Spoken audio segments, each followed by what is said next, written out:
বসে আছি হাতে পেন্সিল, রাবার আর ড্রয়িং খাতা নিয়ে। চারিপাশে থমথমে পরিবেশ। শ্রাবণ মাস এটা।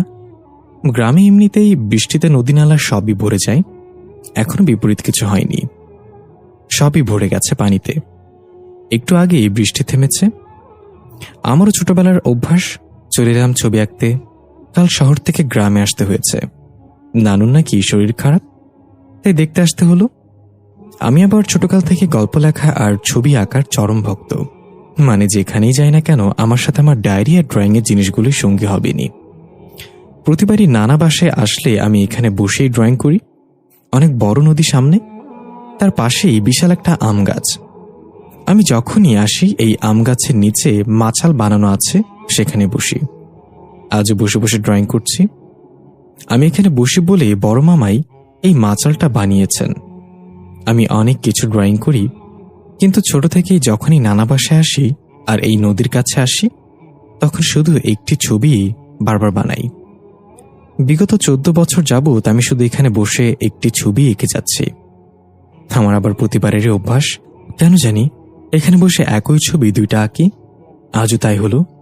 আগের বার এসে যে ছবিটা এঁকেছিলাম সেটার চেয়ে অনেক ভালো হয়েছে। সবই ঠিকঠাক, কিন্তু আমার মাথায় এই জলপরীটার ছবি আসে না। কতবার যে চেষ্টা করেছি এই জলপরীটার মুখ দিতে, কিন্তু না কোনো কারণে ভুলে যাই।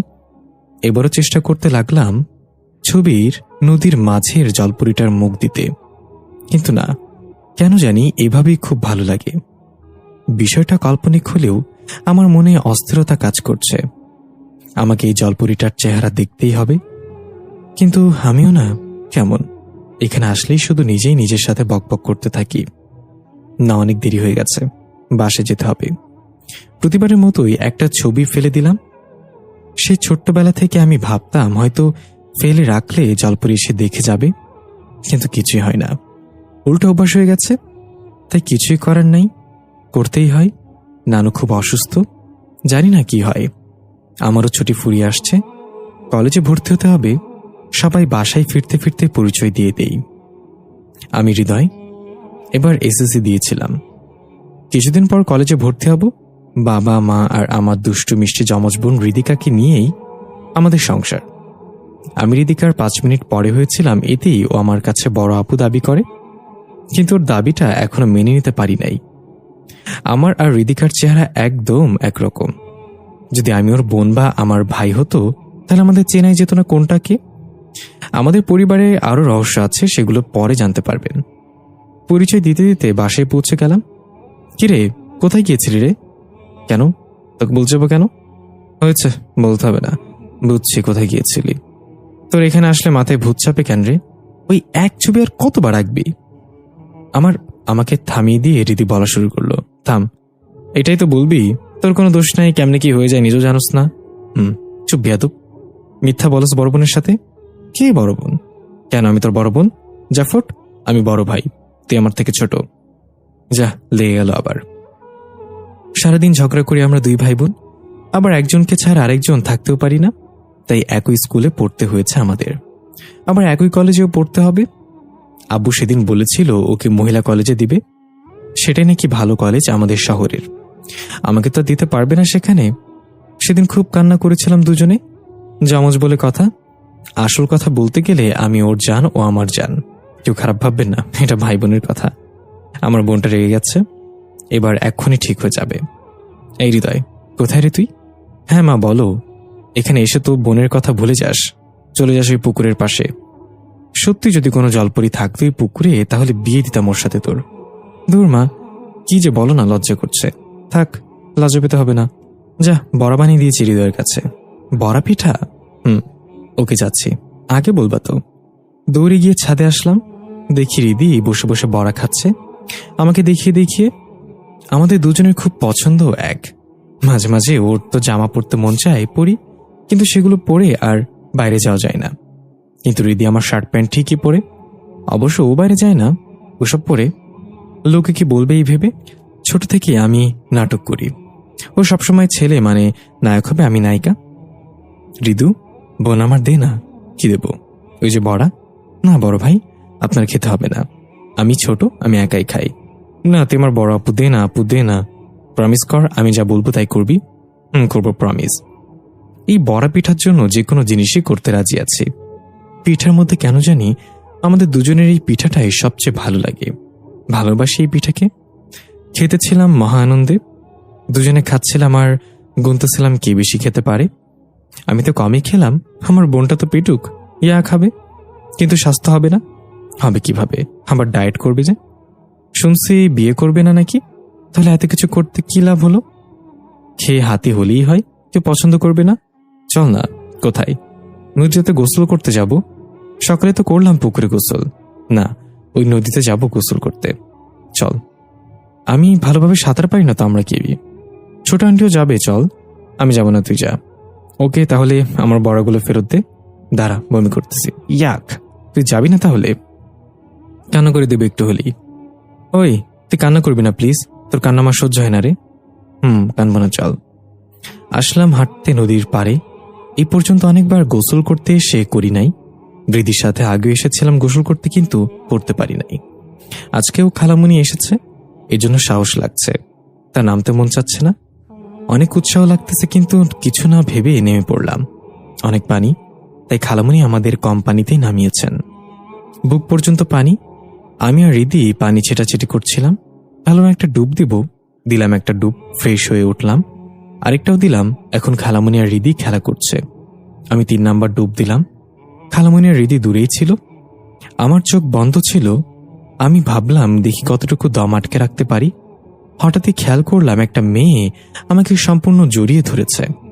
আমার ছুটবার কোনো শক্তি নেই। আমার দম বন্ধ হয়ে আসতেছিল। মনে হচ্ছিল আমি মরে যাব। মেয়েটা কি সব যেন করলো।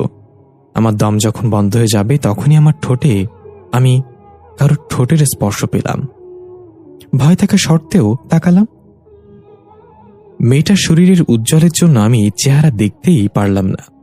চোখ বন্ধ করলাম, আর সাথে সাথে মেয়েটা ছেড়ে দিল আমাকে। আমিও পানি থেকে লাফিয়ে উঠলাম। দেখি আশেপাশে রিদি আর খালামুনি ছাড়া কেউ নাই। কিরে, এতক্ষণ পানি নিচে ছিলি? আমি তো চিন্তায় পড়ে গিয়েছিলাম। আরে কিছু না, দম পরীক্ষা করছিলাম। তোতলাচ্ছিস কেন? অনেকক্ষণ ছিলাম পানির ভেতর, তো তাই হয়েছে। আমি চিন্তায় পড়ে গিয়েছিলাম। চল ওঠ এখন। ওকে চলো। মুখ দিয়ে বলতে চাইছিলাম কি হয়েছিল, কিন্তু কিছুতেই কিছু বলতে পারলাম না। কেন জানি অন্য কিছু বলে দিলাম। বাসায় আসলাম, চিন্তা করতে লাগলাম কি হলো। ওটা নিশ্চয়ই মানুষ না। উজ্জ্বল ছিল, কিন্তু মানুষের আকৃতি ছিল। আমি ওর ঠোঁট ফিল করেছি। নিশ্চয়ই ফিমেল ছিল, কারণ আমি আরো কিছু ফিল করেছি। কিন্তু আমি এসব কাউকে বলতে পারছি না। খুব অস্থির লাগছে আমার। শুধু ওই ঠোঁটের কথা মনে পড়ছে, কিছুতেই ভুলতে পারছি না। রাতে ঘুমালাম। আমি আর আমার বোন ঘুমাই। আজকে কেন জানি আমার চোখে ঘুম নাই, আরো নাক ডেকে ঘুমাচ্ছে। খালি বোন বলে কিছু বলতে পারি না। ঘুমাক, আমিও ঘুমালাম। কিছুক্ষণ পর মনে হলো আমার বুকে কেউ শুয়ে আছে। এটা রিদি প্রায় প্রায় করে, তাই আমি কিছু মনে করি না। ঘুমালে ওর হুঁশ থাকে না। আর আমরা দুইজন ভাইয়ের মতোই, আমাদের মাঝে ফিলিংস নাই। কিন্তু আজকের স্পর্শটা আমাকে ফিল করাচ্ছে। না না, এটা রিদি না। আমাকে অনেক জোরে জড়িয়ে রেখেছিল। বুকে মাথা রেখে শুয়েছিলাম। আমি চোখ খুলতে চাইলাম, বাট পারলাম না। নাড়াচাড়া করতে চাইলাম, পারলাম না।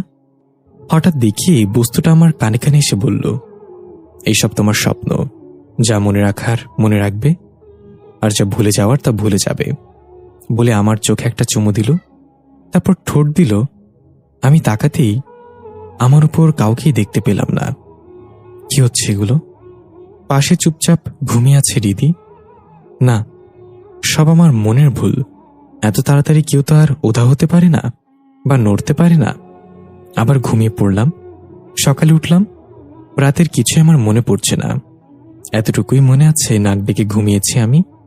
চিন্তা রেখে নাস্তা করলাম, আবারও সবকিছু ঠিকঠাক। নানুও ঠিক। নানুর কাছে গেলাম আমি আর রিদি। নানু, কেমন আছো এখন? এই তো রিদু। কবে চলে যায় তোদের ছেড়ে, ঠিক আছে? এসব বলছো কেন তুমি? অনেকদিন বাঁচবা। ছেড়ে তো চেয়েছিলাম, তোদের নানা তো তোদের জন্মের আগেই মারা গেছে। আমি চেয়েছিলাম তোদের বিয়ে খেয়ে মরব, কিন্তু দেখ পোড়া কপাল আমার। দেখো নানু, তুমি আমাদের বিয়ে দেখে বাচ্চা কাচ্চা দেখে নানার কাছে যাবে। সেটা হলে তো ভালোই হতো। সেটা হবে না বলেই তো বেঁচে থেকে আমার সবাই মরে গেছি। নানু, তুমি আমাদের বিয়ে না, আমাদের বাচ্চা কাচ্চাও দেখে যেতে পারবা, কিন্তু কি পোড়া কপাল, তা হবে না। হবে না মানে?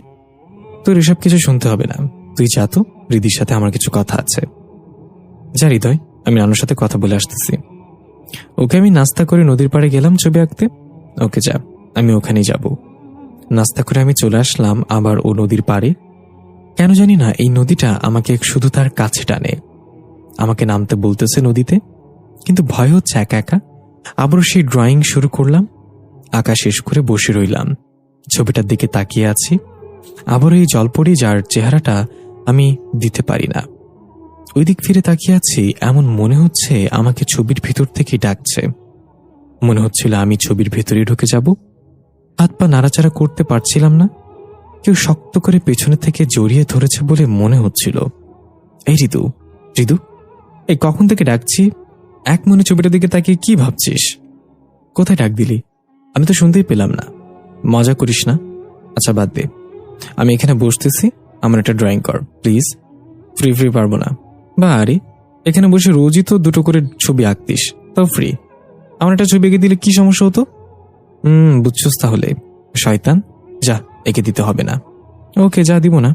ভাই আমার প্লিজ, আমি না আমার বান্ধবীকে বলেছিলাম সুন্দর একটা স্কেচ ওদের দেখাবো, তাও আমার দিতে পারি, তবে 500 টাকা লাগবে। তোর থেকে তো এমনি আর্টিস্টরাই ভালো, 100 দিলেই এঁকে দিবে, আর তুই আমার ভাই হয়ে 500 নিবি? দিলে দে, নাহলে যা, অন্য কাউকে দিয়ে আঁকা। আচ্ছা আমার সোনা ভাই, বাসায় ফিরেই তোকে 500 টাকা দিব, খুশি? এখন আমি যে মুডে বসিয়ে রাখবো, বসে থাকবি। ওকে। রিদিকে সুন্দর একটা পজিশনে বসিয়ে দিলাম। শত হোক আমারই আদরের বোন, ওর যে কত ছবি এঁকে দিয়েছি তার হিসাব নাই। সববার ফ্রি ফ্রি এঁকে নেয় আমাকে দিয়ে, কিন্তু এবার আমি তা হতে দিচ্ছি না। 1 ঘন্টা এভাবে বসিয়ে রাখলাম। কিরে, আর কতক্ষণ এভাবে বসে থাকবো? আর পারছি না, আর 5 মিনিট। সে কখন থেকে 5 মিনিট বলতেছস, এখনো কি হয় নাই? এই নে, এই ছবি দেখলে যে কোনো ছেলেই তার উপর পাগল হয়ে যাবে। ওয়াও, আমার ভাইটা এত সুন্দর ছবি আঁকলো কিভাবে? আমার পাম দিতে হবে না, 500 টাকা কিন্তু জমা পড়েছে। জানি, কিন্তু আমার পেছনে কালো জিনিসটা কি এঁকেছিস? কোথায় দেখি? এই যে কালো কিছু একটা। আমার পেছনে তো এমন কিছু নাই। কি জানি, আমি তো কালো কিছু একটা দেখেছিলাম, যার জন্য এঁকেছি। একভাবে তাকিয়ে থেকে মনে হয় চোখ নষ্ট হয়ে গেছে তোর। দাঁড়া, মুছে দিচ্ছি। মুছছে না তো? কেন, খারাপ লাগছে না তো? থাকি ভাবে। ওকে, এই নে তোর একটা গিফট। বাহ। হৃদয় আমার কপালে চুমু দিল। এই চুমু দিলি কেন? এই চুমু শুধু আমাকে আমার বউ দিবে। আরে বউ পাগল, তোর তো বিয়েই দিব না, তাহলে চুমু পাবি কোথায়? আমার থেকে নিয়েই খুশি থাকতে হবে। মানে আমার বিয়ে দিবে না? আরে না, হবে হবে, আমি তো মজা করলাম। হৃদিকে খুব চিন্তিত মনে হচ্ছিল, এমন তো কোনোদিনও দেখি নাই। কিছু হয়েছে তোর? আরে না, একটা আবদার রাখবি আমার? বল। আমার হাতটা ধরে একটু বসবি? দে হাত। হৃদির হাতটা ধরে বসে আছি। জানি না কি হয়েছে ওর, মেয়েটা একদম এমন না, বাট আজকে কেন যেন এমন করছে। হৃদি আমার কোলে মাথা রাখলো। আচ্ছা হৃদয়, একটা কথা বলবি আমাকে? বল। মনে কর জীবনের কোনো এক সময় আমাদের 2 ভাই বোনকেই বিয়ে করতে হলো, তুই কি সেটা মেনে নিতে পারবি? এসব কি বলছিস? না বল প্লিজ, তোর মাথা নষ্ট হয়ে গেছে তাই সব বলতেছিস? আমরা ভাই বোন, আমাদের কি বিয়ে হয় নাকি? এটা তো পাপ। আমি কি বলছি নাকি আমাদের বিয়ে হবে, কিন্তু মনে কর পরিস্থিতি এমন হয়ে গেছে যে আমাদের বিয়ে করতেই হবে, তখন কি তুই আমাকে বউ হিসেবে মেনে নিবি? দেখ, আমার ভালো লাগছে না এসব কথা। তুই এসব কথা বললে আমি আর কথা বলবো না তোর সাথে। ওকে যা, বলবো না। গোসল করবি এখানে আজ? আরে না, ভয় লাগে। কোথায়, কালকে তো ঠিকই করলাম, কোনো ভয় লাগলো না। কালকে এখানে গোসল করেছি। হ্যাঁ, কেন, তোর মনে নাই? তুই ডুব দিয়েছিলি, অনেকক্ষণ পরে উঠেছিলি। আমি আর খালামণি তো ভয় পেয়ে গিয়েছিলাম। আমার তো মনে পড়ছে না। ওকে, তোর মনে করতে হবে না। আমি একটু ঘুম পাড়িয়ে দে। ওকে, আমি মাথায় হাত বুলিয়ে দিচ্ছি, তুই ঘুমা।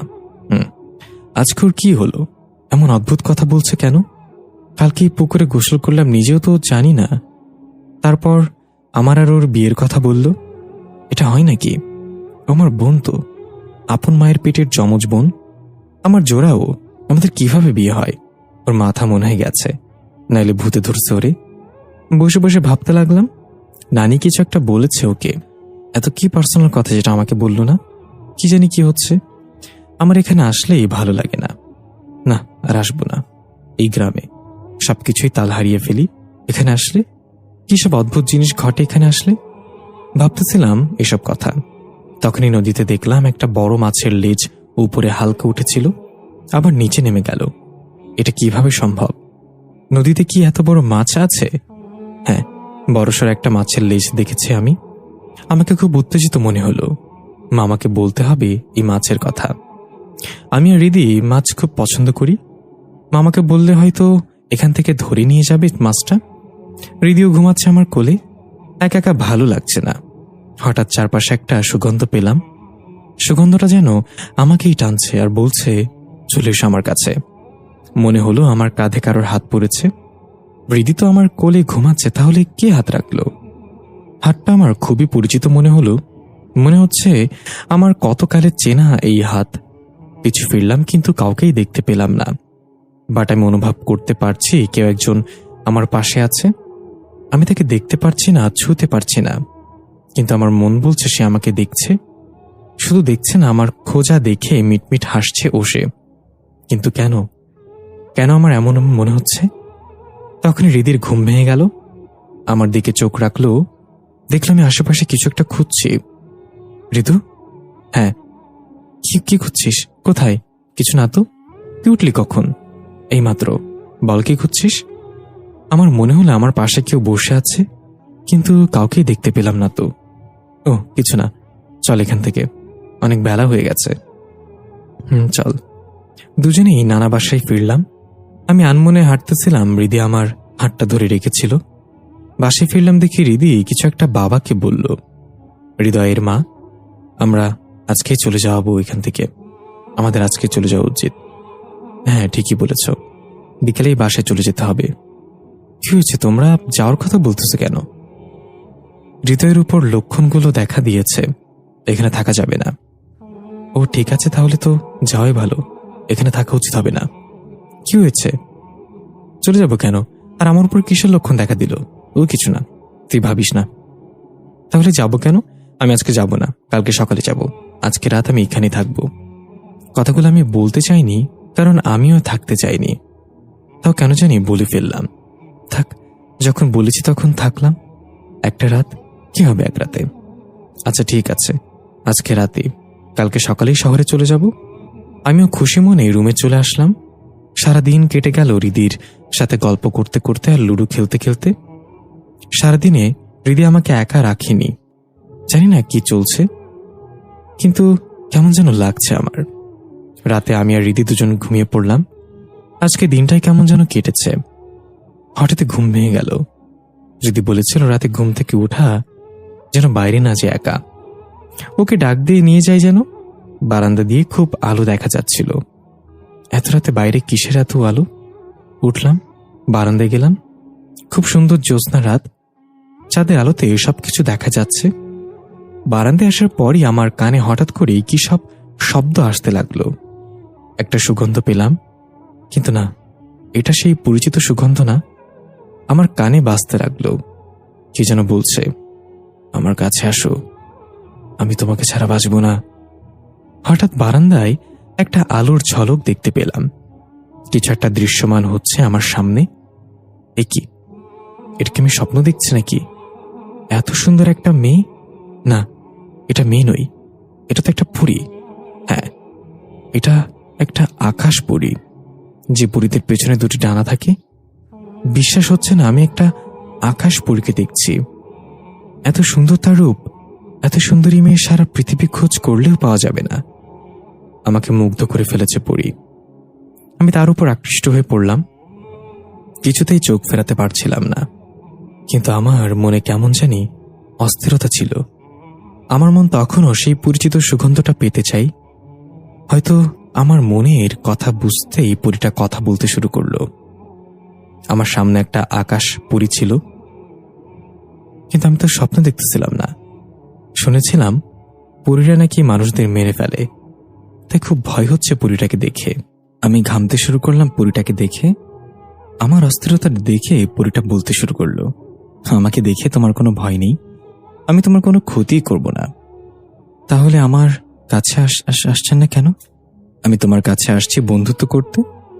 আমার সাথে বন্ধুত্ব করতে? হ্যাঁ, তোমার সাথে বন্ধুত্ব করতে। তুমি এই মাটির মানুষের মধ্যে সব থেকে আলাদা ছেলে, তাই তোমার সাথে বন্ধুত্ব করতে আসছি। আমি আলাদা মানে? আগে বলো বন্ধুত্ব করবে কিনা আমার সাথে। আমাকে না মারলে আমি রাজি আছি। তোমাকে মারবো কেন আমি, বলো তো? তোমাকে মারলে আমার কি হবে? মানে? আচ্ছা বাদ দাও। আমার নাম মোহনা জিং। আমি পরীর দেশের রাজকন্যা। আমি বলতে হবে না, তুমি হৃদয়। আমার নাম কিভাবে জানলেন? আমি সবার চোখ পড়তে পারি। চোখ পড়ে সবার নাম ঠিকানা কি ভাবছে সব বুঝে যাই। আমাকেও শেখাবেন কিভাবে চোখ পড়তে হয়? সেটা কাউকেই শেখানো যায় না, শুধু পরীরাই পারে এই কাজটা। ও, আপনার পাখাগুলো এত বড় কেন? কোথায় আমার পাখা? এইমাত্র তো দেখলাম আপনার পাখাটা, কিন্তু এখন তো দেখছি না। শুধু পাখা দেখেছে, তোমার সামনে এত সুন্দর একটা মেয়ে দাঁড়িয়ে আছে, তাকে দেখছো না? আমার ভয় লাগছে আপনাকে দেখে। ভয়? দাঁড়াও, এখনই তোমার ভয় ছুটাচ্ছি আমি। পরীটা আমাকে নিয়ে উড়াল দিল আকাশে। কি করছেন? এটা আমাকে ছেড়ে দেন, আমি তো পড়ে যাব। পাগল হয়ে গেছেন নাকি? ভয় পাচ্ছ? দেখো, ভয় এটাকে বলে। আমার চোখ পড়ে যদি আপনারা সব বুঝে যাওয়ার কথা হয়, তাহলে এটুক বুঝার কথা ছিল আমি উঁচুতে সেন্সলেস হয়ে যাই। আমার মাথা ঘুরতেছিল, আমি ধীরে ধীরে বললাম কিন্তু এখন আর হবে না। পরীটা নিজের চোখ বুঝে আমাকে শক্ত করে জড়িয়ে ধরল। কিসব যেন মুখে মুখে পড়তে থাকলো, আমারও চোখ বুঝে আসছিল। হঠাৎই অনুভব করলাম আমার ঠোঁটে গরম কিছু, আরেক জোড়া ঠোঁট আমি অনুভব করলাম। কিন্তু কেন জানি মনের মাঝে আগের মতো ফিল হলো না, কিন্তু আমি আকৃষ্ট হয়ে গেলাম। একটা মায়া আমাকে টানছে, আমি ছিঁড়তে পারছি না মায়াটাকে। আমি আরো জোরে জড়িয়ে ধরলাম পরীটাকে। পরীটাও আমাকে আরো জোরে জড়িয়ে ধরল। পুরো আকাশ উড়িয়ে নিয়ে আসলো, কিন্তু তাকে দেখছে আমি যে সুন্দর পরীর ওপর আকৃষ্ট ছিলাম। আমাকে আবার আমার রুমের বারান্দায় নামিয়ে দিল পরীটা। দেখেছ, কিছুই হয় নাই তোমার। আমি থাকতে তোমার কিছুই হতে দেব না। কিন্তু আপনি আমাকে চুমু দিলেন কেন? সত্য বলতে তোমার উপর কালো জাদু করে তোমাকে আমি পেতে পারতাম, কিন্তু সেটা আমি চাই না। আমি তোমাকে ভালোবাসি, আমার ভালোবাসা দিয়েই তোমাকে পেতে চাই। আমাকে ভালোবাসেন? পরীটা অদৃশ্য হয়ে গেল, আর দেখতে দেখতেই আমি আর দেখতে পেলাম না। এইসব স্বপ্নের মতো করে কি হয়ে গেল আমার সাথে। ধর, ঋদু, এই ঋদু। ও রিদি, বল, বাইরে একা কি করিস ভাই? তোকে না বলেছি বাইরে বের হলে আমাকে ডাক দিবি? কিছু না, ঘুম আসছিল না, তাই একটু হাওয়া খেতে আসলাম। দেখ ভাই, তুই আমার থেকে কোথাও একা যাবি না, বুঝলি? তোর থেকে একা কোথাও যাব না। এসে শুয়ে পড়লাম। রিদিকে পরীর কথা বললাম না কিছু। এমনিতেই ওরা কি নিয়ে যেন কি করছে বুঝতে পারছি না, তাই পরীটার কথা আপাতত গোপনই রাখলাম। কি যে হচ্ছে আমার সাথে আমি বুঝতে পারছি না। পরী আমার প্রেমে পড়েছে, একটা আকাশ পরী আমার প্রেমে পড়েছে, কিন্তু আমার মন তো আরেক জায়গায়। আমি কেন জানি আকাশ পরীর উপরেই বেশি আকৃষ্ট হয়ে যাচ্ছি। তার রূপের কথাই ভাবতে লাগলাম। সারা রাত আর ঘুম আসলো না আমার সব ঘুম কেড়ে নিয়েছে পরীটা। শুধু ওকেই দেখতে মন চাচ্ছে।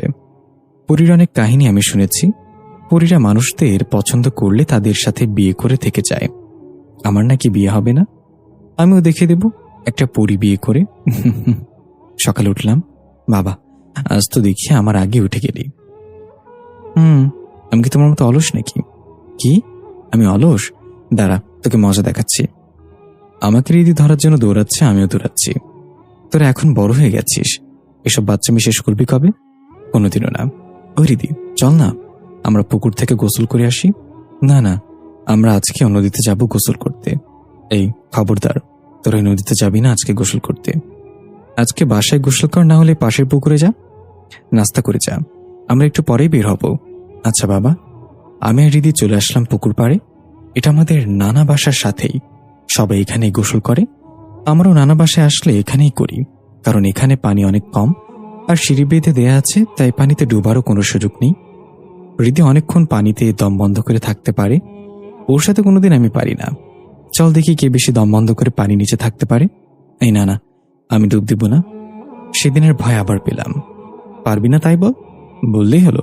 আমি তোর থেকে বেশিক্ষণ পারবো। তাহলে আয় দেখি। আয়। দিলাম ডুব। হৃদিও ডুব দিল। পানির নিচে আমার আগের থেকে অনেক ভালো লাগছে। সব ক্লান্ত দূর হয়ে গেল। আর অবাক করার বিষয় হচ্ছে আমি পানির নিচে দম নিতে পারছি। আমি দম নিচ্ছি কিন্তু আমার মুখে কোনো পানি যাচ্ছে না। সবই আশ্চর্য করছে আমাকে। হয়তো এটাও আকাশপুরীর জাদুর জন্য হচ্ছে। যাই হোক, আমি তো মজা পাচ্ছি। গোসল শেষ করে বাসায় আসলাম দুজনে। হৃদিকে ব্যাপারটা বললাম না যে আমি পানিতে শ্বাস নিতে পেরেছি। এটাও হয়তো পরিটাই কোনো জাদুর জন্য হয়েছে। আজকে বাসায় চলে যাব। রেডি হয়ে বের হচ্ছি। সবার কাছ থেকে বিদায় নিয়ে নিলাম। নানু ভাই, তুই খুব সাবধানে থাকবি, আর সব সময় হৃদির পাশেই থাকবি। ওর থেকে দূরে কোথাও যাবি না। তোমরা এমন করতেছো, কি হয়েছে আমাকে একটু খুলে বলবা তো? সময় হলে জানতে পারবি। আর এখানে আসার দরকার নেই। কিন্তু কেন? এখানে আসবো না কেন? আমার তো এই জায়গা খুব ভালো লাগে। যা বলছি সেটাই করবি। আর হৃদি, তুই সবসময় হৃদয়ের পাশে থাকবি, কখনো ওকে একা রাখবি না। ঠিক আছে নানু, তুমি একটু চিন্তা করো না। বুঝলাম না, সবাই আমার থেকে কিছু একটা লুকাচ্ছে, আমাকে নিয়ে ভয় পাচ্ছে। আমাকে বলে কি সমস্যা? বললে তো তাও সেসব কাজ করতাম না যেসবে সমস্যা হবে। বাসায় যাওয়ার জন্য গাড়িটায় উঠলাম। বাবা গাড়ি চালাচ্ছে, আম্মু বাবার পাশে বসেছে। আমি আর হৃদি পেছনে বসেছি। গাড়িটা নদীর পাশে এসে নষ্ট হয়ে গেল, স্টার্ট নিচ্ছে না। আমি আর হৃদি বের হলাম বাইরে। আমি একটু নদীর পাড়ে এলাম মুখে পানি দিতে। হৃদু, যাস না তো এদিকে, গাড়ি এখনই ঠিক হয়ে যাবে। বাবা, আমি একটু মুখে পানি দিয়ে আসি। এই হৃদি, যা তোর সাথে। মা। হৃদু ভাই আমার, তোর কি হয় মাঝে মাঝে বলতো? কি হবে? নদীর পাশে এসে দিলাম পানিতে হাত, মুখ ধুলাম। তারপর হাত ধোয়ার জন্য পানিতে হাত দিলাম। মনে হলো কেউ আমার হাতটা ধরেছে। বুঝলাম না কি হচ্ছে। জোরে টানছি, তাও হাত পানি থেকে বের হচ্ছে না। পানিতে মনে হয় কিছু একটা আমার হাত ধরে রেখেছে। কি হলো? চল যাব, কিন্তু আমার হাত বের হচ্ছে না পানি থেকে। মনে হচ্ছে কেউ ধরে রেখেছে। কই দেখি। হৃদি আমার পাশে আসতেই আমার হাতটা ছেড়ে দিল পানি। এখন ছেড়ে দিছে। হয়েছে হয়েছে, আর মজা করতে হবে না, চল এখন। চল। ওর কাছে এটা মজা লাগলো। ওই, তোরা গাড়িতে বস, গাড়ি ঠিক হয়ে গেছে। চলো। চলতে লাগলাম আবার। কিন্তু আমার সাথে ঘটে যাওয়া বিষয়গুলো খুব ভাবাচ্ছে আমাকে। কিছুই বুঝে উঠতে পারছি না আমি কি এত সুন্দর নাকি যে একটা আকাশ পরী আমার প্রেমে পড়বে? আর শুনেছি আকাশ পরীদের জাদু পানিতে কাজ করে না। আর জলপরীর কাহিনী তো পুরো কাল্পনিক। তাহলে পানিতে আমার সাথে এসব কেন হচ্ছে? আমি তো কিছুই বুঝতে পারছি না। বাসায় পৌঁছে গেলাম। পৌঁছাতে পৌঁছাতে বিকাল হয়ে গেল। এসেই কিছু খেয়ে দিলাম, একটা বড় সড়ো ঘুম। উঠলাম একেবারে রাত্রে। অলস একটা, আর কত ঘুমাবি? তাড়াতাড়ি উঠ। রাতের খাবার খাবি না? রাতের খাবার সকাল হয়ে গেছে না? পাগলে বলে কি, রাত 9টা বাজে, কি এতক্ষণ ঘুমিয়েছি? তুই ডাক দিবি না আমাকে? না, তুই ঘুমাচ্ছিলি, একটু ঘুমাতে দিলাম, তাই তোকে। ভালো করছিস। এখন যা ফ্রেশ হয়ে আয়, আমরা ডিনার করব। ওয়াশরুমে এসে হাত ধুচ্ছিলাম। আগে খেয়াল করি নাই, কিন্তু আমার হাতে একটা আংটি। কিন্তু এটা আমার হাতে আসলো কিভাবে? আংটির মাথায় একটা ছোট্ট সুন্দর উজ্জ্বল মুক্তা বসানো। ওয়েট, এই মুক্তাগুলোকে আমি দেখেছি। হ্যাঁ, মনে পড়েছে। 1891 সালের পর থেকে মুক্তাগুলো সমুদ্র থেকে বিলুপ্ত হয়ে যায়। শুধু সমুদ্র না, আমাদের মাটিতেও যতগুলো মুক্তা ছিল সব হঠাৎ করে ভ্যানিশ হয়ে গিয়েছিল। সবাই ভাবে এটা হয়েছিল কোনো কালো জাদুর প্রভাবে। হ্যাঁ, এটা সেই মুক্তা। কিন্তু আমার আঙ্গুলে আসলো কি করে? কিছু তো বুঝলাম না। আংটিটা খোলার চেষ্টা করলাম, কিন্তু কিছুতেই খুলছে না। ধুর, কি বিপদে পড়লাম। আচ্ছা থাকুক, আংটিটা খুব সুন্দর লাগছে দেখতে, কিন্তু এটা কোনো মেয়ের হাতে থাকলে আরো সুন্দর লাগতো। ফ্রেশ হয়ে নিচে এসে ডিনার কমপ্লিট করলাম। তারপর আবার রুমে আসলাম। হৃদি ক্লান্ত ছিল, তাই ঘুমিয়ে পড়েছে। কিন্তু আমি বারান্দায় গিয়ে দাঁড়িয়ে রয়েছি, অপেক্ষায় ছিলাম কালকের পুরীটার। আজকে কোনো খবরই দেখলাম না। বিরক্ত হয়ে রুমে চলে যাচ্ছিলাম। হঠাৎই আওয়াজ আসলো। কি হলো, রুমে চলে যাচ্ছ যে?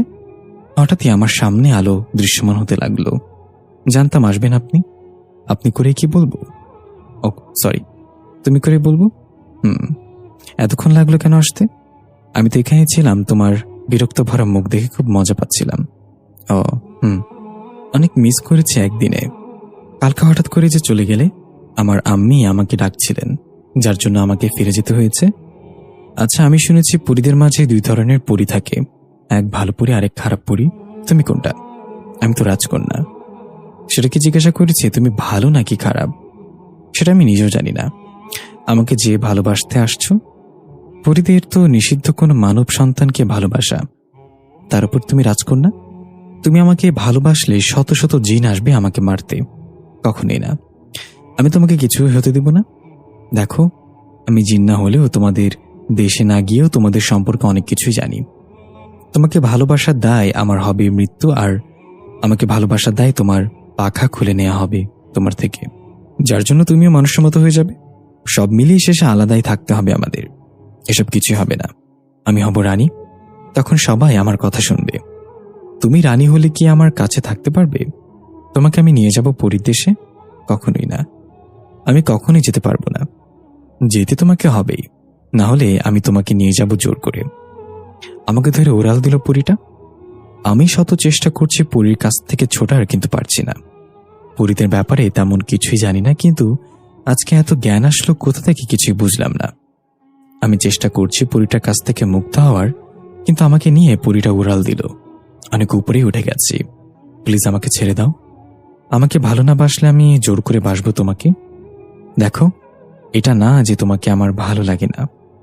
তোমাকে সবারই ভালো লাগবে, কারণ তুমি পরী। কিন্তু আমি আমার নিজের ভালোবাসাকেও পাশে চাই, আর আমার পরিবারকেও, আর যেটা তুমি দিতে পারবে না। পরিবারের কথা বাদ দাও, আমি তোমার সব হব। তুমি নিশ্চয়ই খারাপ পরী না হলে আমাকে এভাবে জোর করে নিয়ে যেত না। কোনো কথা না বলেই উড়ছে শুধু। হঠাৎ করেই কোথা থেকে যেন পানি এসে ভিজে দিল আমাদের। পরীটার পাখা ভেজে গেল। কি করার, দুজনেই পড়তে লাগলাম। হাতের আংটিটা জ্বলতে লাগলো। তারপরে ছিটকে অনেক দূরে চলে আসলাম। শুধু এইটুকু মনে আছে, আমি একটা বড় লেকের মধ্যে এসে পড়লাম। তারপর বেহুশ হয়ে গেলাম। চোখ খুললাম, দেখি আমি শুয়ে আছি একটা বিছানায়। ভাবলাম হয়তো স্বপ্ন দেখছিলাম, কিন্তু না, এটা তো স্বপ্ন না। কারণ আমি আমার রুমে নাই, পুরো অচেনা একটা রুম। কি করে আসলাম এখানে আমি? শুধু এইটুকু মনে আছে, আমাকে নিয়ে উড়াল দিল পরীটা, আর পানি এসে ভিজে দিল, আমি পড়ে যাই। একটুকুই তো মনে আছে, কিন্তু এটা কোন জায়গা? পুরো অদ্ভুত লাগছে। রুম থেকে বাইরে যাব, হঠাৎই দুজন মানুষ আমার সামনে এলো। এদেরকে মানুষ বলে ভুল হবে, কারণ এরা অর্ধেক মানুষ আর অর্ধেক মাছ, মানে জলমানব। এরা দুজন। আপনাকে আমাদের সাথে যেতে হবে। রানী সাহেবা আপনাকে দেখেছেন। আমি কিছুই বললাম না, কারণ আমার ভয় লাগছে। এদের দুজনকে দেখেই বোঝা যায় আমি এখন পানির মধ্যে। কিন্তু রুমটায় তো কোনো পানি দেখতে পেলাম না। আর ওই দুজন বাইরে ভাসছিল, মানে রুমের বাইরে পানি আর পানি। রুম থেকে বের হলাম, একটা জলমানব আমার হাত ধরল। হ্যাঁ, যেটা ভেবেছিলাম সেটাই, শুধু পানি আর পানি। কিন্তু দরজা খোলা, তাও রুমে পানি যাচ্ছে না কেন? বড়ই অদ্ভুত ব্যাপার। আমাকে নিয়ে একটা জায়গায় চলে আসলো। অদ্ভুত ব্যাপার, আমিও মাছের মতো পানিতে শ্বাস নিতে পারছি, আবার এই জলমানবদের মতো পানিতেই কথা বলতে পারছি। আমার তো অদ্ভুত লাগছে সবকিছুই, কিন্তু পানিতে থাকলে সবকিছু নিজের আপন লাগে। আমাকে মনে হয় এখানে রাজসিংহাসনে নিয়ে আসা হলো। এখানে সবই অদ্ভুত। সবাইরই পা না থেকে মাছের লেজ আছে। পুরো কাল্পনিক জলমানব আর জলপরীরা। আমি কি সত্যি সত্যি দেখছি এগুলো, নাকি মারা গিয়েছি? আমি নিজেই বুঝতে পারছি না।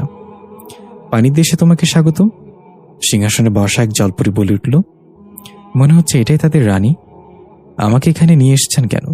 আমি আমার বাসায় ফিরে যেতে চাই। তোমাকে এখানে আনা হয়েছে কারণ তোমার বাবা মায়ের সাথে আমাদের যে চুক্তি হয়েছিল সেটা সময় চলে আসছে। কিসের চুক্তি? তারা তোমার জীবনের বিনিময়ে দান করে দিয়েছে আমাদের কাছে। মানে কিছু বুঝতেছি না, একটু বুঝে বলুন। আমাদের রাজার ভুলের জন্য তোমার আর তোমার বোনের মৃত্যু হয়েছিল যখন তোমরা 2 বছরের ছিলে। তার ভুল ছিল ঠিক করার জন্য তিনি মানুষরূপে এক দরবেশ হয়ে তোমার বাবা মায়ের কাছে যান এবং নিজের জীবনের বিনিময়ে তোমাদের দুজনকে জীবিত করেন। যেখানে একটি শর্ত ছিল। কি ছিল সেই শর্ত জানতে পারি? তিনি বলেছিলেন তোমাদের ছেলে মেয়ের যখন 18 বছর হবে তখন যে কোনো একজনকে হারিয়ে যাবে। আমি দুজনকে 18 বছর পর্যন্ত বাঁচিয়ে রাখতে পারবো, কিন্তু তারপরে আপনাদের ইচ্ছা আপনারা ছেলেকে চান নাকি মেয়েকে। আমার বাবা মা কাকে চেয়েছিলেন? অবশ্য দুজনকে চেয়েছিলেন, কিন্তু শর্ত ছিল একজনকে ত্যাগ করতে হবে। তারা তোমার বোনকে চেয়েছিল আর তোমাকে ত্যাগ করেছিল। আর আমাদের রাজা তার সকল শক্তি তোমার মধ্যে দিয়ে তার জীবনের বিনিময়ে তোমাদের দুজনকে জীবিত করেন। আমার চোখ দিয়ে পানি পড়ছে। তার আমাকে ছেড়ে দিতে পারলে এভাবে? আমার তো কিছুই বিশ্বাস হচ্ছে না। তো রেডি হয়ে যাও, আমাকে কি মেরে ফেলবেন? কি বলে ছেলেটা? মানব সন্তান, তোমার তো আইডিয়াই নাই তুমি কি। তাহলে আমাকে এখানে কেন রাখবেন? আমি বাসায় যেতে চাই। বাসায় যাওয়ার কথা ভুলে যাও, কারণ এটাই তোমার বাসা এখন থেকে। আর 15 দিন পর তুমি এই সিংহাসনে বসবা। এই পুরো পানির দুনিয়ার রাজা তুমি হবে। আমি তো সাধারণ একজন মানুষ, তুমি কোনো সাধারণ মানুষ নাও। তোমার মধ্যে আমাদের রাজার সব শক্তি পুঞ্জীবিত রয়েছে। তোমাকে অভিষেক না করলে বুঝতেই পারবো না তুমি কি। কিন্তু আমি তো এখানে থাকতেই চাই না, সেটাও জানি, কিন্তু তোমাকে থাকতে হবে এখানে। কারণ তুমি যদি উপরে যাও তাহলে ওই খারাপ পরীটা তোমাকে আবার নিয়ে যাবে। ও যদি আমার পরিবারের কোনো ক্ষতি করে, সেটা কখনো পারবে না। কোনো জলশক্তি বাদে কোনো শক্তি তোমার বোনের ওপর কাজ করবে না। আর 15 দিন পর তোমার অভিষেক সেনাপতি। জি রানী সাহেবা। একজন বডি বিল্ডার জলমানব এসে বলল, এখনই আমাদের রাজা সাহেবকে নিয়ে ট্রেনিং দাও। জজ্ঞা।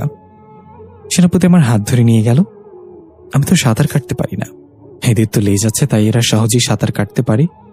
কিন্তু খুব ভয় লাগছে যে এরা তো আমাকে যেতে দিবে না। 15 দিন পর আমি রাজা হয়ে যাব, তখন তো আমার কথা সবাই শুনবে। থাক, 15 দিন আমি এই জলজগৎটা ভালো করে ঘুরে দেখি। রাজা যদি হয়ে যায় তারপর এখান থেকে চলে যাব। আমার আদেশ তো আর কেউ অমান্য করতে পারবে না। সেনাপতি আমাকে পানির মধ্যে মারামারি শেখাচ্ছে। আমি তো একা নড়তেই পারছি না, আর মারামারি। আমার এই কঠিন অবস্থা দেখে পাশে কিছু মেয়ের হাসির আওয়াজ পেলাম। আমি সোজা ওইদিকে তাকালাম। আমার চোখ থমকে গেল। আমার হার্টবিট বেড়ে যাচ্ছে। পানির মধ্যেও সেই পরিচিত গন্ধটা আমি পাচ্ছি। মানে এই সেই জলপরি তাহলে, যাকে আমি এতদিন এগিয়ে গেছি। এই সেই জলপরি যাকে আমি আশেপাশে অনুভব করেছি। আমি এগিয়ে গেলাম ওর দিকে। দেখি জলপরিটা আমাকে দেখে লজ্জা পেয়ে মাথা নামিয়ে নিল। আমি সব ভয় বাদ দিয়ে মাথাটা উঁচু করলাম। সে কি চেহারা, মনোমুগ্ধকর চেহারা। এই রূপের মাঝে সবাই পাগল হয়ে যাবে। আমি তো পাগল হয়ে গেছি। এভাবেই তাকিয়ে থাকবেন। এত সুন্দর হয়েছেন কেন? পারও দেখতে পারবেন। এভাবে দেখার কিছু নাই। সারা জীবন আপনাকে ভেবেই এই ছবি এঁকে গিয়েছি। কোনোদিনও আপনার চেহারা কল্পনা করতে পারি নাই। আজকে দেখতে পেলাম। একটু মন খুলে দেখতে দেন। দেখতে তো পারবেন, দেখার কি শেষ আছে? তবে চলো একটু ঘুরে আসি আপনাকে নিয়ে। চলেন। কিন্তু রাজকুমারী, আপনার মাতার আদেশ ওনাকে শেখাতে হবে। সেনাপতি, আমি এখানে হবু রানী, আর আমার রাজাকে নিয়ে আমি যাচ্ছি ঘুরতে। এটা আমার মাতাকে বলে দিয়েন। আশা করি কিছুই বলবে না তিনি। রাজকুমারী। জলপরীটা তাহলে রাজকুমারী? ওয়াও। ওর সাথে থাকা সবগুলো জলপরীকে রেখেও আমার হাত ধরে সাঁতার কাটতে লাগলো। আমাকে নিয়ে আসলো পানির উপরে। খুবই খুশি হলাম। ভাবলাম আমি এবার বুঝি বাসায় যেতে পারবো। এটাকে বুদ্ধু বানিয়ে চলে যাব বাসায়, না হলে নিয়েই যাব কোলে করে। কিন্তু সব আশা তো পূরণ হওয়ার না। একটা বিশাল সমুদ্রের মাঝখানে আছি বলে মনে হচ্ছে। পাশেই ছোট্ট একটা দ্বীপ, ছোট একটা বাসা করার মতো দ্বীপটা, কিন্তু অনেক গাছে ভরপুর। এমন জায়গায় এমন একটা দ্বীপ ভাবতেও পারি নাই। কি গাছে তো দেখি একটা ট্রি হাউস আছে, মানে ছোট্ট একটা বাসা। এটা বিশ্বাসই হচ্ছে না কেমন হয়েছে জায়গাটা। অসাধারণ। কিন্তু এমন জায়গায় এমন একটা দ্বীপ আশা করা যায় না। এটা আমি আপনার জন্যই বানিয়েছি। এখানে আমি আর আপনি দুজনে থাকবো। কি এখানে আমরা? না, ওকে বাসায় যাওয়ার কথা এখনো বলা যাবে না, না হলে হয়তো আমার বাসায় যাওয়া হবে না। এটা কি করে বানিয়েছেন আপনারা? আপনাদের তো পা নেই, লেজ আছে, কষ্ট হয়েছে তো বানাতে। দেখি ও উপরে উঠতে লাগলো। ওর লেজ আস্তে আস্তে অদৃশ্য হতে লাগলো। একদম দুটো পা হয়ে গেছে, আর লেজের লাল রংটা সুন্দর একটা জামা হয়ে গেছে। এখন পৃথিবীর সব থেকে সুন্দর মেয়ে লাগছে ওকে। এটা কি করে সম্ভব? শুধু রাজবংশীয় জলমানব আর জলপরীরা এমন করতে পারে, যেমন আমি পারি। আমরা দুই জায়গাতেই থাকতে পারি। যেমন আপনারা মাটিতে থাকেন, আমিও মাটিতে থাকতে পারবো। জলপরী মনটা খারাপ করে, কি হলো? আপনার মন খারাপ কেন? এমনি। আচ্ছা চলুন আপনাকে কিছু জিনিস দেখাই। কি দেখাবেন? আরে চলুন তো আগে। আমার হাত ধরে ট্রি হাউসে নিয়ে গেল জলপরীটা। ভেতরে ঢুকে তো পুরো অবাক। এ তো আমার ছবি আঁকা। সবগুলো এখানে? হ্যাঁ, আপনি প্রতিবার যখনই ছবি আঁকতেন আমি আপনার পাশে অদৃশ্য হয়ে বসে থাকতাম। আপনি তো বুঝতেন, আশেপাশে কাউকে খুঁজতেন, খুব মজা লাগতো আপনার। আপনি যখন একা একা কথা বলতেন খুব ইচ্ছে করতো আপনার সাথে কথা বলতে, বিদায় বলতেও পারি নাই। আপনি যখন আমার ছবি এঁকে ফেলে দিতেন একটা জলে, তখন আমি ওটা নিয়ে চলে আসতাম আর একটা একটা করে জমাতাম। তাহলে পানির মাঝে আমাকে দম দেয়া আর হাতে আংটি পরানো সবই আপনার কাজ? এবার লজ্জায় লাল হয়ে গেল। ভালোবাসেন আমাকে নিজের জীবনের থেকে অনেক বেশি? ও চলুন সমুদ্রের পাশে গিয়ে বসি। ভালোবাসলে আপনি করে কেন বলতেছো, তুমি করে বলো। চলো। দুজন বসে পড়লাম। এখানে ছোট্ট একটা মাচাল বানানো আছে, এখানে বসলাম। আমার বুকে মাথা দিয়ে আমাকে জড়িয়ে ধরল জলপরি। আচ্ছা, আমি কি তোমাকে রাজকুমারী বলেই ডাকবো নাকি অন্য নামে? আমার নামটা একটু বড় সড়ো, তুমি আমাকে তোমার মন মতো একটা নাম দিতে পারো। নতুন নাম? ঠিক আছে, যারা। বাহ, নামটা তো দেখি অনেক সুন্দর। আমাকে কি এই নামেই ডাকবা? নাম যখন দিলাম তখন এই নামেই ডাকবো। খুব ভালো। জানো, কত বছর পর তোমাকে আমার কাছে পেলাম। এতগুলো বছর শুধু তোমারই অপেক্ষায় ছিলাম। তোমাকে শুধু দূর থেকেই দেখতে মনে চাইতো না, তাই তো 2 বার তোমার কাছে গিয়েছিলাম, একদম কাছে গিয়েছিলাম। তুমি কি আমার উপরে মায়া করেছ? আমি তোমার উপরে এত পাগল হয়ে যাচ্ছি কেন? জলপরীরা মায়া করতে পারে না, মায়া তো আকাশপুরীরা করতে পারে, যেটা তোমার সাথে ওই খারাপ পুরীটা করেছিল। কিন্তু এখন আর তোমার কাছেও আসতেও পারবে না। তাহলে জলপরীরা কি করতে পারে? দেখবা আমরা কি করতে পারি? দেখব তো। তাহলে দেখো। যারা নিজের হাতটা নাড়াতে লাগলো। কিছুই বুঝছি না কি করছে, পুরো পাগল টান শুরু করলো হাত দিয়ে। কিন্তু সামনেই দেখতে পারলাম পানি উপরে উঠে গেছে, একদম আমার সামনে চলে আসছে। ওয়াও, তুমি তো দেখছি পানিকে কন্ট্রোল করতে পারো। এটা শুধু আমি না, সব জলপরীরাই পারে। ও, এটা তুমিও করতে পারবা? একবার তোমার অভিষেকটা হয়ে যাক। আর কি কি করতে পারো তুমি? দাঁড়াও দেখাচ্ছি। যারা মুখ ধুয়ে শীষ দিতে লাগলো। হঠাৎই দেখলাম অনেকগুলো ডলফিন চলে আসলো ওনাদের সামনে। এগুলো কি সত্যি ডলফিন? কেন বিশ্বাস হচ্ছে না? না, প্রথমবার ডলফিন দেখলাম সামনে থেকে, তাই বিশ্বাস হচ্ছে না। আরো অনেক কিছু আছে যেগুলো দেখলে তুমি অবাক হবে। তোমাকে সবই দেখাবো। তুমি যেমন অনেক কিছু করতে পারো, আমি অনেক কিছু করতে পারি। জানি তো, খুব সুন্দর ছবি আঁকতে পারো। আর এসব তো তুমিও পারবে একদিন। এসব না, আরো নতুন নতুন জিনিস করতে পারি, যেগুলো তুমি ভাবতেও পারবে না। কে দেখি তো, এগুলো দেখা যায় না, অনুভব করতে হয় পাগলি। কিন্তু কি বলো না? ওকে, চোখ বন্ধ করো। কেন? চোখ খুলে আমি পাওয়ার ইউজ করতে পারবো না? ও তাই বুঝি। যাও, চোখ বন্ধ করলাম, দেখি তোমার কি ক্ষমতা।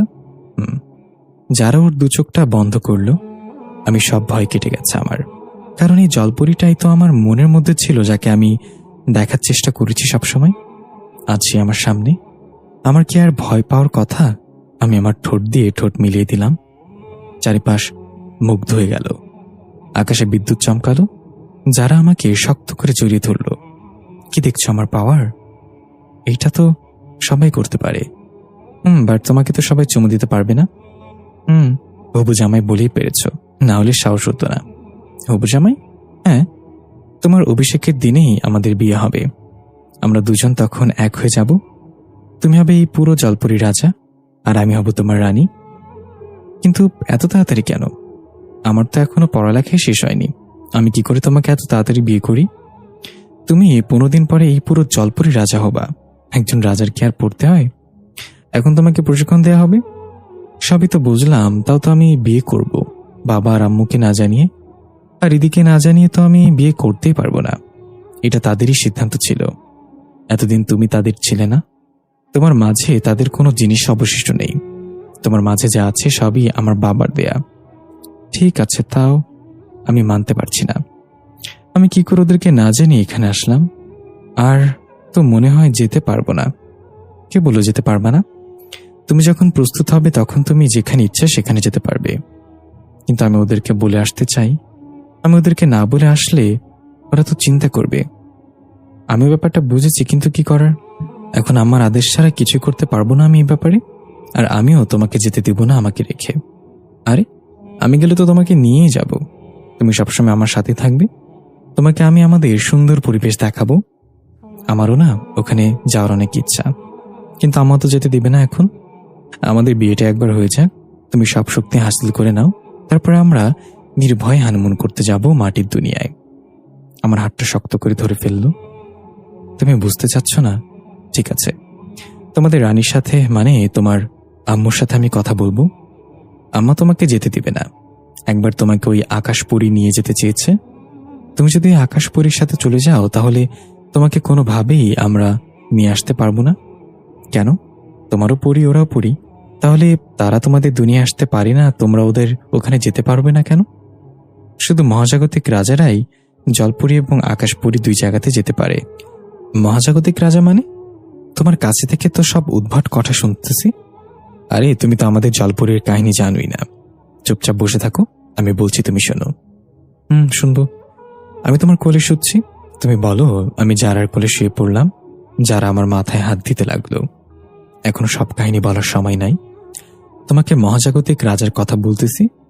আমাদের জলপুরীর প্রথম রাজা ছিলেন যিনি, তার নাম ছিল হারকিউমাস। তাকে বলা হয়ে থাকে মহাজাগতিক রাজা। তার কাছে ছিল একটা বড় ত্রিশূল, যেটাকে বলা হয় সাগরের জীবন। ওই ত্রিশূল যার কাছে থাকবে সে এই দুনিয়ার সব থেকে শক্তিশালী ব্যক্তি হবে। ওই ত্রিশূল যার কাছে থাকবে সে আকাশপুরী আর জলপুরী দুই জায়গাতেই সে যেতে পারবে। আকাশপুরী, জলপুরী আর মানবপুরী, এই দুই জায়গায় সমস্ত শক্তি দিয়ে তৈরি ওই ত্রিশূলটি, যার মধ্যে ধ্বংসের শক্তি রয়েছে। ওটা যদি কোনো রাজার কাছে থাকে তাহলে সেই হবে মহাজাগতিক রাজা। এগুলো তো সব কাল্পনিক কাহিনী। এমন কাহিনী তো আমি শুনেছি, একটা ছবিও দেখেছি এসব নিয়ে। তোমরা তো এটাও ভেবেছিলে জলপুরী কাল্পনিক, আর কিছুদিন পর এই জলমানব ও জলপুরীদের রাজাই হবে তুমি। আবার একটা জলপুরীর সাথে তোমার বিয়ে হবে।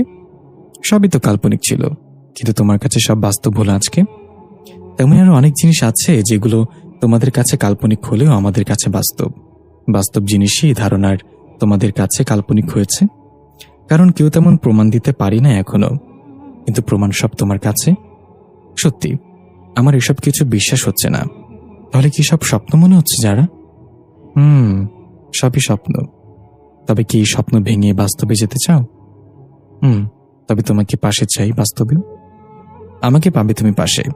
আর বাস্তব তোমার এটাই, রাজকুমারী আমাদের নবরাজাকে আর আপনাকে আপনার আম্মা ডেকেছে। চলুন, এত তাড়াতাড়ি চলে যাব? সূর্যাস্তটা দেখে যেতে পারলাম না? তোমাদের ওখানে যেমন সন্ধ্যার আগেই তোমাদের বাসায় ফিরে যেতে হয়, আমাদের এখানেও একই জিনিস, না হলে শাস্তি পেতে হয়। শাস্তি? আমি তো রাজা হব, তাহলে আমাকেও শাস্তি দেওয়া হবে? রাজা তুমি হবে, বাট হওনি এখনো। এখন আমাদের এইখানে রানী আমার আম্মা, সো তোমাকে শাস্তি দিতে দ্বিধাবোধ করবেন না তিনি। পানিতে নামলাম, আমার হাতটা ধরল যারা। এবার ওর মাছের মতো লেজ হয়ে গেল, আমাকে টান দিয়ে পানির মধ্যে নিয়ে গেল। আমি দম বন্ধ করে যারার হাত ধরে রাখলাম। আমাকে নিয়ে যাচ্ছে যারা। একটু অদ্ভুত তো লাগবেই, মাছের মতো লেজওয়ালা কেউ যদি সামনে থাকে, একটু ভাবলেই তো অবাক লাগে। গিয়ে দাঁড়ালাম যারার আম্মুর সামনে। সে রাজ দরবারে বসেছিলেন। আমার পাশে মাথা নিচু করে দাঁড়িয়ে রইল যারা। রাজকুমারী জিয়াইনিয়া, কি শুনছি তুমি নাকি আমাদের হবু রাজার প্রশিক্ষণ কেন্দ্র থেকে তাকে নিয়ে গেছো? রানী আম্মা, আসলে আমার আর তার থেকে দূরে থাকা সহ্য হয় নাই। কতদিন এইভাবে তার থেকে দূরে থাকবো, তাই তাকে নিয়ে একটু গল্প করছিলাম। সেটা নিতে পারে, সেটারও সময় আছে। তার প্রশিক্ষণের সময় তাকে নিয়ে যাওয়ার জন্য তোমাকে শাস্তি পেতে হবে রাজকুমারী। কিন্তু রানী আম্মা, কোনো কথা না। কালকে সারাদিন তুমি রাজপ্রাসাদে থাকবে, কোথাও বের হতে পারবে না। ঠিক আছে রানী আম্মা। সেনাপতি, আপনি নবরাজাকে নিয়ে তার রাজরুমে রেখে আসেন। রানী আম্মা, আমি নিয়ে যাচ্ছি ওনাকে। তোমার শাস্তি, তুমি কালকের পর থেকে দেখা করতে পারবে নবরাজার সাথে। এখন সোজা তোমার রুমে যাও। সেনাপতি, জয় আজ্ঞা রানী আম্মা, চলুন। সেনাপতি আমাকে নিয়ে চলে আসলো। আমি তো সাঁতারই কাটতে পারছি না, তাই হাত ধরে নিয়ে যাচ্ছে। তখন খেয়াল করি নাই, কিন্তু ওয়াও, কত সুন্দর রাজমহলটা। সব জায়গায় কি মাছের মতো কিছু একটা, যেগুলো আলোকিত করে রেখেছে পুরো রাজমহলটা। এত সুন্দর যে চোখ জুড়ে আসছে। আপনাদের রাজমহলটা তো অনেক সুন্দর। জি হুজুর, তবে এটা শুধু আমাদের রাজমহল না, এটা আপনারও রাজমহল। অনেক সুন্দর। সত্যি আমার জীবনে এত সুন্দর জিনিস আমি দেখিনি কোনোদিন। আপনি তো আমাদের রাজ্যটা দেখেননি, আমাদের রাজ্যটা আরো সুন্দর। তাহলে তো একবার রাজ্যটা ঘুরে আসা দরকার। হুজুর, সেটা সম্ভব না। আপনাকে কালকে এ থেকে প্রশিক্ষণ নিতে হবে। 15 দিনের মধ্যেই আপনাকে প্রস্তুত করার দায়িত্ব আমার উপর। আমি যে সাঁতার কাটতে পারি না ভালো করে, আপনাদের মতো তো আমার লেজ নেই। আমাদের মতো হতে হলে লেজের দরকার নেই আমার হুজুর। আপনি হয়তো জানেন না, কিন্তু আমাদের প্রথম রাজা আপনার মতোই মানুষ ছিল। তিনি আমাদের সর্বশ্রেষ্ঠ এবং শক্তিশালী রাজা ছিলেন। তার কাছে তো শক্তিশালী ত্রিশূল ছিল, বাট আমার কাছে তো তা নেই। শক্তিশালী হতে কোনো অস্ত্রের প্রয়োজন হয় না, মনে বিরাট মনোবল থাকলে ঠিকই শক্তিশালী হওয়া যায়। আপনাদের যতই দেখছি ততই মুগ্ধ হচ্ছি। কিছু কিন্তু অদ্ভুত লাগছে, কারণ আপনাদের এভাবে দেখছি। ওকে দাঁড়ান। সেনাপতি কি যেন করল আর তার পা হয়ে গেল। আপনিও বদলাতে পারেন? হ্যাঁ, এটা আমাদের সেনার সবাইরে পারে, বাট এটা একটা গোপন বিষয়। সবাই এটা জানে যে শুধু রাজবংশীয়রাই পারে এটা, কিন্তু এটা আমাদের জলপরীর সেনার বংশীয়রাও পারে। এটাকে গোপন রাখার বিষয় বুঝলাম না। আমাদের জলদেশের মধ্যে পুরো 4টা রাজ্য আছে। আপনি একটা রাজা হবেন, আরও 3টা রাজ্যের রাজা রয়েছে। তাদের সাথে যুদ্ধের সময় আমরা এই গোপন বিষয় দিয়ে আক্রমণ করি। তাদেরকে পানির উপরে নিয়ে আমরা তাদের শক্তি নষ্ট করে দিই। ও হ্যাঁ, দিন, আপনার রুম চলে এসেছে। আপনার রুমটা পুরো উপরের বায়ুর মতো করে সাজানো হয়েছে।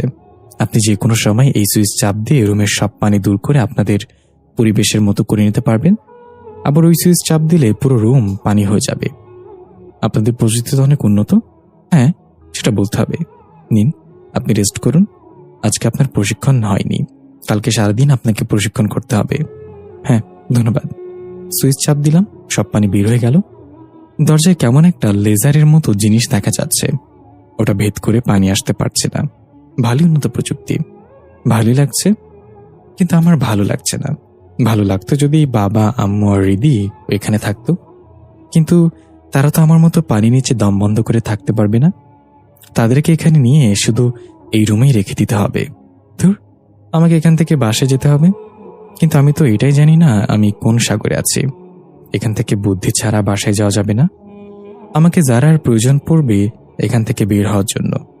একবার ওদের রাজা হয়ে গেলে তো আমাকে এখানেই থাকতে হবে। আমি পারবো না সারা জীবন এখানে থাকতে। শুয়ে পড়লাম। খুব ক্লান্ত দিন কাটলো, খুব অদ্ভুত দিন কাটলো আমার। না জানি বাবা, আম্মু আর রিদি কত চিন্তা করছে আমাকে পেয়ে। এরা আমাকে মনে হয় না যেতে দিবে সচ্ছায়, কিন্তু আমাকে সে বের হতে হবে এখান থেকে। আমাকেও নাটক শুরু করতে হবে। পরের দিন খুব তাড়াতাড়ি ঘুম থেকে উঠলাম। পেছন থেকে আমার ঘাড়ে কে যেন হাত দিল। ভাবলাম হয়তো যারা, তাই খুশি হয়ে পেছনে তাকালাম, কিন্তু পেছনে যারা না, ছিল সেনাপতি সাহেব। হুজুর, আপনার প্রশিক্ষণের সময় হয়ে গেছে। আপনি চলুন, কিছু নাস্তা করে শুরু করা যাক আপনার প্রশিক্ষণ। জি চলুন। সেনাপতির সাথে যেতে লাগলাম। আমার হাত ধরে সেনাপতি নিয়ে যেতে লাগলো। কালকের খাবার আমার রুমে খেয়েছি, কিন্তু আজকে কোথায় নিয়ে যাচ্ছে? সেনাপতি আমাকে নিয়ে বড়সড় খাবারের টেবিলে চলে আসলেন। একপাশে রানী বসেছিলেন, আর আমাকে সেনাপতি অন্য পাশে বসতে বললেন। সব খাবার দেয়া আছে। পানির ভেতরে কিভাবে খাবার খাই, সব খাবারগুলো টেবিলের উপর উঠতে ছিল। জি, শুরু করুন হুজুর। এভাবে খাওয়াতে একটু অদ্ভুত লাগছে। আপনার কোনো সমস্যা নেই, আপনি আমাদের মতোই খেতে পারবেন।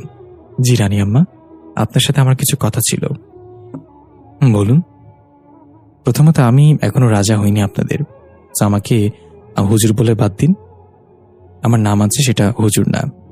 আর পরেরটা হলো, আমি এসব বিষয়ের জন্য প্রস্তুত না। প্রস্তুত কেউ থাকে না, সময় এবং পরিস্থিতি সবাইকে প্রস্তুত বানিয়ে দেয়। কিন্তু আমার সময় এখন আসেনি। আমি মানা করছি না যে শর্ত আমার বাবা আর আম্মু রেগে আমাদের জীবন রেগেছে, আমি সেই শর্ত মানতে রাজি, কিন্তু আমার ভয় করছে। আমি শেষবারের মতো কিছু সময় আমার পরিবারের সাথে কাটাতে চাই। এটা তো সম্ভব নয়, চাইলেও সম্ভব। সবাই শর্ত রাখে, আমি একটা শর্ত রাখছি। আমি কিছু সময় চাই, আমি আমার পরিবারের সাথে কাটিয়ে তারপর আসব। আপনার রাজা হওয়ার পর আপনি যে কোনো সময় যেতে পারবেন। এখন আপনাকে এভাবে পাঠানো ঠিক হবে না। তাহলে আপনাদের সেরা কিছু সেনা আমার সাথে পাঠান আমার সুরক্ষার জন্য। আমি শর্ত রেখে দিয়েছি, আমাকে কিছু সময় দিতে হবে। ঠিক আছে, 15 দিন পর আপনার অভিষেক হওয়ার কথা ছিল, কিন্তু এটা 2 মাস পর হবে। আপনাকে এমনিতেই সবার আড়ালে রাখতে চেয়েছিলাম। আপনি আপনার দুনিয়ায় গোপন থাকবেন। তাহলে আমার সাথে কয়েকজন সেনা পাঠিয়ে দিন আমার সুরক্ষার জন্য। কোনো সেনার প্রয়োজন হবে না। রিয়ানি, যাও, রাজকুমারকে ডেকে নিয়ে আসো। রাজকুমারীকে আমার সাথে পাঠাবেন? হ্যাঁ, রাজকুমারী অনেক জেদ করত তাকে ভুলক দেখিয়ে নিয়ে আসতে, কিন্তু আমরা তাকে নিয়ে যেতে পারিনি। আপনার সমস্ত সুরক্ষা রাজকুমারী একাই করতে পারবেন। ওকে, ঠিক আছে, সমস্যা নেই। ধন্যবাদ আমাকে সময় দেওয়ার জন্য।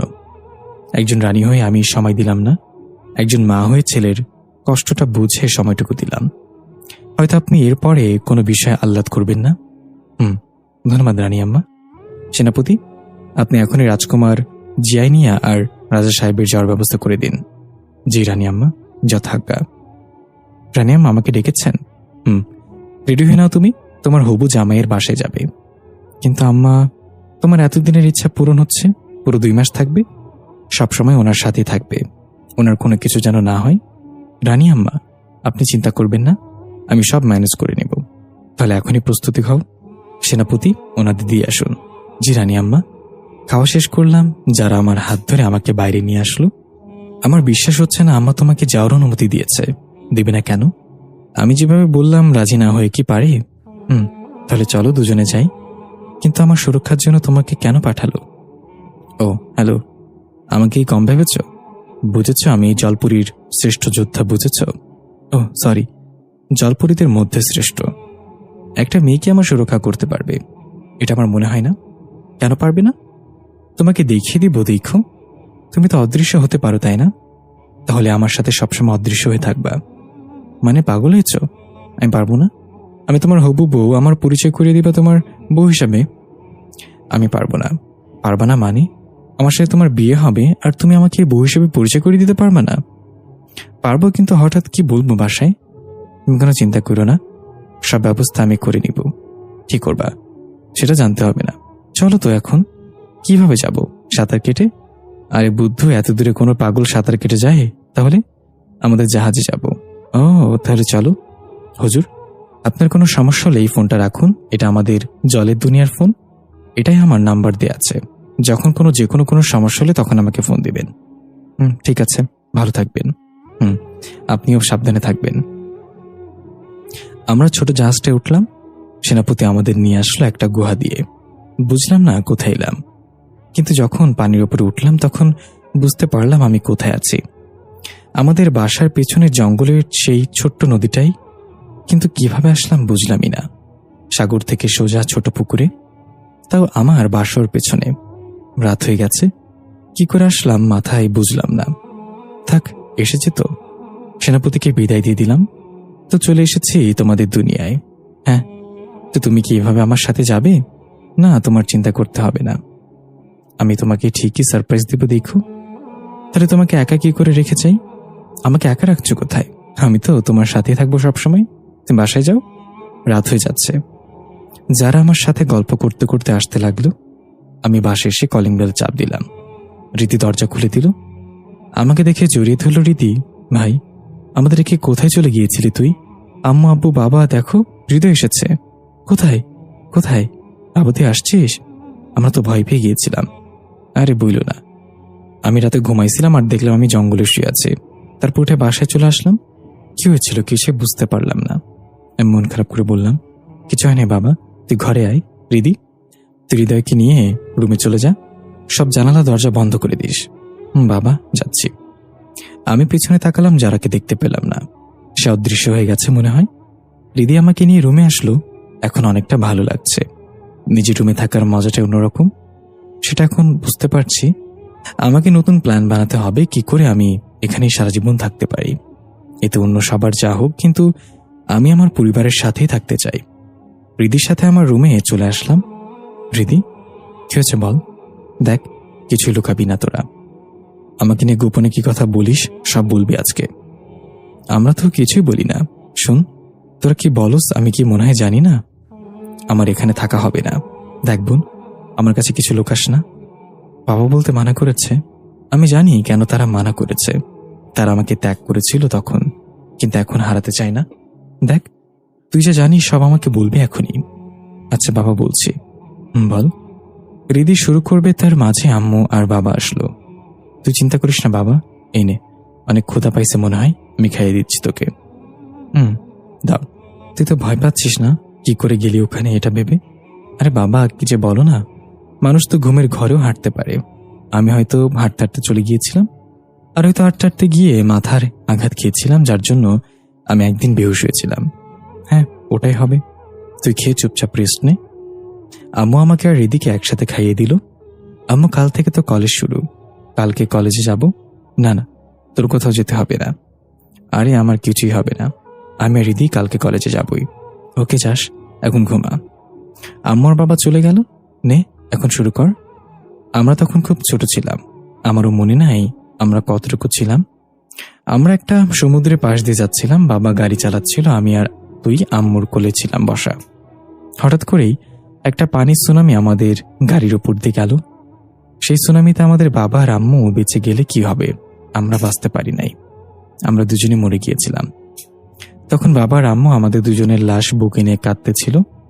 আর হয়তো এতে জলের রাজার কিছুটা দয়া হয়, সে আমাদের দুজনকে তার জীবনের বিনিময়ে জীবন দিতে দেন, কিন্তু একটা শর্তে। শর্ত ছিল আমাদের দুজনের মধ্যে একজনকে জলপরীকে দান করতে হবে। যদি ছেলে দান করে তাহলে সে হবে জলপরী রাজা, আর যদি মেয়ে দান করে তাহলে সে হবে জলপরী রানী। বাবার আম্মু অনেক বড় প্রশ্ন